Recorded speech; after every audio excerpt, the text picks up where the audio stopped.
রথেরহাট এলাকায় উদ্ধার হলো বিরল প্রজাতির সাপ। ময়নাগুড়ি ব্লকের রথেরহাট এলাকায় উদ্ধার হলো বিরল প্রজাতির এক সাপ।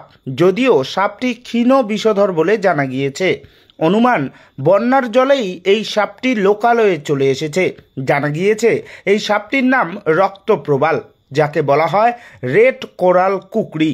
জলঢাকা নদীর জলে গরুমারার জাতীয় উদ্যান বা আশপাশের জঙ্গল থেকে সাপটি ভেসে এসেছে বলেই অনুমান করছেন পরিবেশ প্রেমীরা।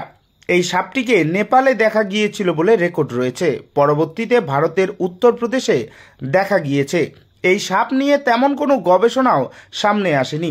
পরিবেশ কর্মী নন্দু রায় জানান, নেপালের পাশাপাশি ভারতের উত্তরপ্রদেশে এর আগে সাপটির দেখা মিলেছে বলে রেকর্ড রয়েছে। জলপাইগুড়িতেও এর আগে দেখা পাওয়া গিয়েছে সাপটির। এদিন বিরল প্রজাতির এই সাপ উদ্ধারের ঘটনাকে কেন্দ্র করে চাঞ্চল্য ছড়িয়েছে এলাকায়। পরে বন দপ্তরের সঙ্গে কথা বলে যে এলাকা থেকে সাপটি উদ্ধার হয়েছে তার খুব কাছে উপযুক্ত পরিবেশে সাপটিকে ছেড়ে দেওয়া হয়েছে বলে জানা গিয়েছে। Bureau report, Maynaguri news.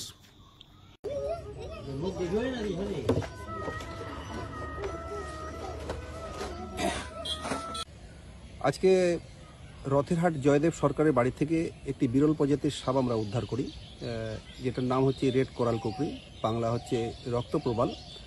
তো সাধারণত এই সাপ সারা পৃথিবীর মধ্যে যেটা আমাদের কাছে তথ্য আছে, একমাত্র সেটা হচ্ছে নেপালে তার অস্তিত্ব পাওয়া গেছে। আর এখন ভারতের মধ্যে ইউপিতে একবার দেখা গেছে, আর কিছুদিন থেকে জলপাইগুড়ি বেশ এর আগেও কয়েকটা উদ্ধার হয়েছে। তো এই সাপটা সাধারণত অন্য সাপ নিয়ে যেরকম গবেষণা করে বিশেষজ্ঞরা, তো এই সাপ নিয়ে তেমন গবেষণা করেনি, কারণ এই সাপের অস্তিত্বই তারা খুঁজে পাননি।